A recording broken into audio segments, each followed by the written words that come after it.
Hi, I'm Wolfgang Parker.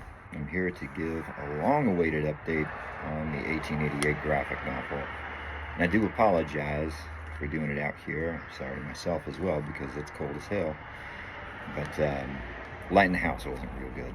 There was no good place to shoot this, so I'm shooting it outside on the porch. So you're going to hear planes and cars and trucks and everything go by. So, sorry. So the good news is, the big news is, all 200 pages of the line art are complete.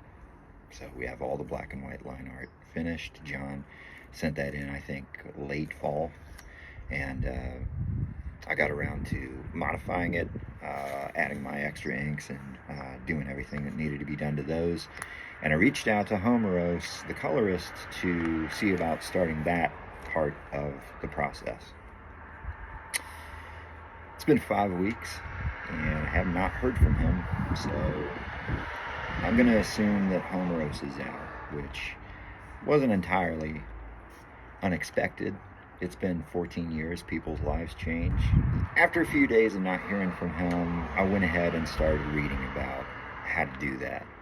I've worked with Photoshop for decades, but like writing and script writing and everything else with comics, it's a completely different medium. You have to learn specifically what comics entails.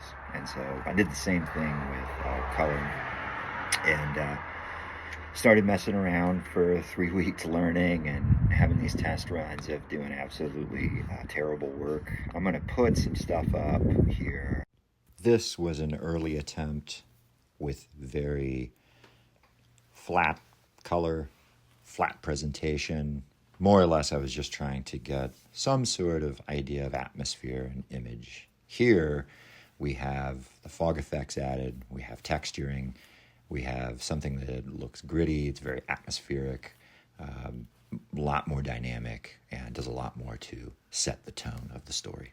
I've worked in Photoshop for decades as a photographer and as a graphic designer, but just like with writing and everything else, comics is a medium all to its own, and there are certain things you have to learn about it. This is all done with CMYK because it's offset printing, which I haven't done a whole lot of, and there's all sorts of parameters that you need to take into consideration. And I'll go through that. This isn't going to be a real technical update, this video, but I managed to get 12 pages done so far this month, and I got 10 of them here down below. I'm showing you 10, the first 10 pages of the book. They are not lettered, obviously, but I wanted to give you, one, to let you know what's being done, and two, what this book's going to look like, to give you an idea.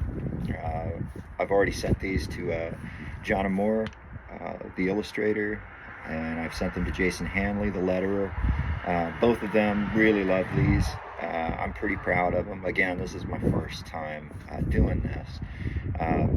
But the good part of it, even though this is going to be a hell of a lot of work, and a project that's already been a hell of a lot of work, is that I had a very clear vision of what this book, I wanted it to look like. And being in the driver's seat when it comes to color enables me a lot of control and a lot of ability to deliver what that is that I wanted the book to look like. And so what you're seeing when you look at these is very drab, dirty, filthy, polluted atmosphere in the book.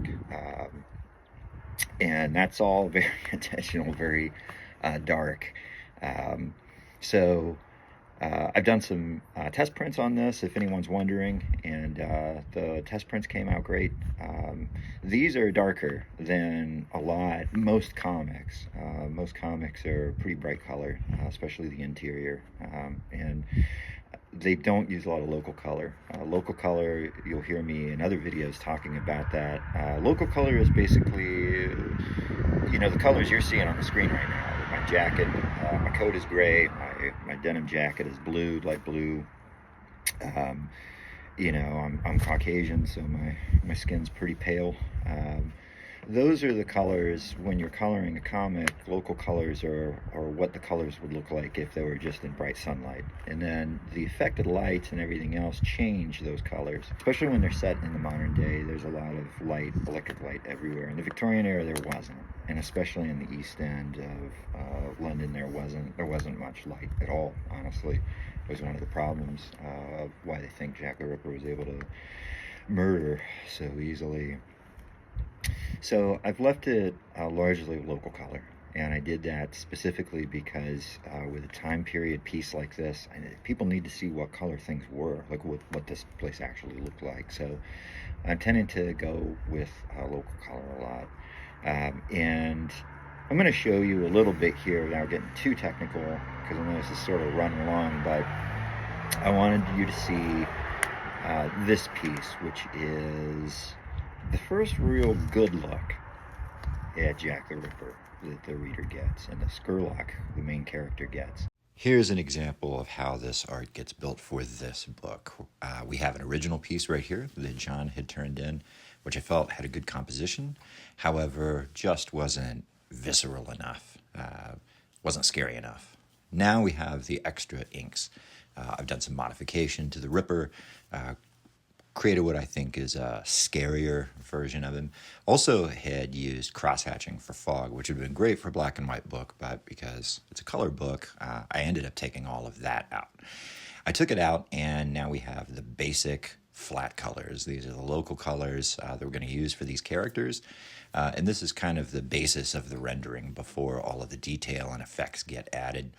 But you can kind of see how it's being built here.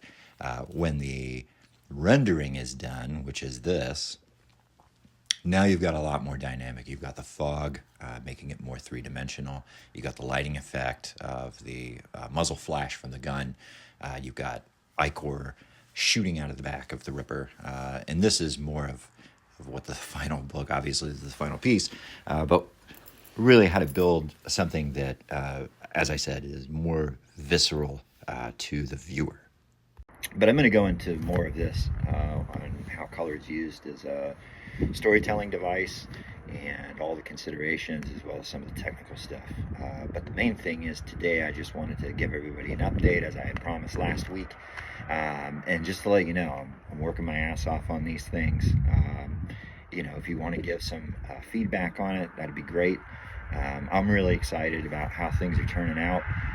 I've gotten nothing but good feedback on these. The test prints look good, and I'm feeling pretty confident on it. And yeah, I'm just really excited to share this with you. So I'll be back. I'm going to keep working, obviously, for the next I don't know how long. No matter what, that's my promise. Take care, guys.